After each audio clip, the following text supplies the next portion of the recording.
ಕರ್ನಾಟಕ ರಾಜ್ಯ ಸರ್ಕಾರ ಮತ್ತು ಕೇಂದ್ರ ಸರ್ಕಾರದಲ್ಲಿ ನಾವು ಒಂದು ಎಚ್ಚರಿಕೆ ಅವರಿಗೆ ಗಂಟೆ ಕೊಡ್ತೀವಿ. ನಮ್ಮ ರೈತ ಸಂಘದಿಂದ ಅವರಿಗೆ ನಾವು ಒಂದು ಮನವಿ ಮಾಡ್ತಿದ್ದೀವಿ.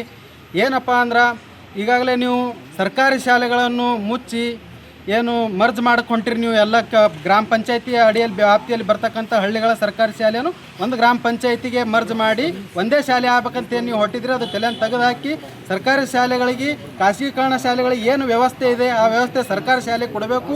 ಒಂದು ವೇಳೆ ಕೊಡಲಿಲ್ಲ ಅಂದ್ರೆ ನಾವು ಮುಂದಿನ ದಿನಮಾನಗಳಲ್ಲಿ ಉಗ್ರವಾದ ಹೋರಾಟ ಮಾಡ್ತೀವಿ. ಈ ಹೋರಾಟ ನಾವು ಬೆಳಗಾವಿ ಚಲೋ ಚಳಿಗಾಲ ಅಧಿವೇಶನ ಬೆಳಗಾವಿ ಚಲೋ ಅಂಥೇಳಿ ನಾವು ಈ ಹೋರಾಟಕ್ಕೆ ಒಂದು ಎಚ್ಚರಿಕೆ ಮುಖಾಂತರ ಅವರಿಗೆ ನಾವು ಮನವಿ ಕೊಡ್ತಾ ಇದ್ದೀವಿ.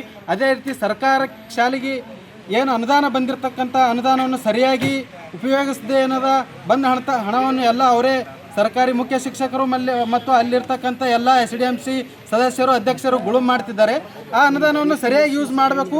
ಅದು ಎಲ್ಲ ಕಲಬುರಗಿ ಜಿಲ್ಲೆ ಎಲ್ಲ ಸರ್ಕಾರಿ ಶಾಲೆಗಳಿಗೆ DDP ಅವರು ಹೋಗಿ ವಿಸಿಟ್ ಕೊಟ್ಟು ಯಾವ್ಯಾವ ಸರ್ಕಾರಿ ಶಾಲೆಯಲ್ಲಿ ಏನೇನಾಗಿದೆ ವರ್ಕ್ ಯಾವ್ಯಾವ ಸರ್ಕಾರಿ ಶಾಲೆಯಲ್ಲಿ ಏನೇನಾಗಿದೆ ಅದನ್ನು ತಮ್ಮ ಗಮನಕ್ಕೆ ತಗೊಂಡು ಸರ್ಕಾರಿ ಶಾಲೆಗೆ ಬೇಗ ಎಲ್ಲ ಸೌಲಭ್ಯ ಒದಗಿಸಬೇಕಂತ ಅವರಿಗೆ ನಾವು ವಿನಂತಿ ಮಾಡ್ಕೊತೀವಿ.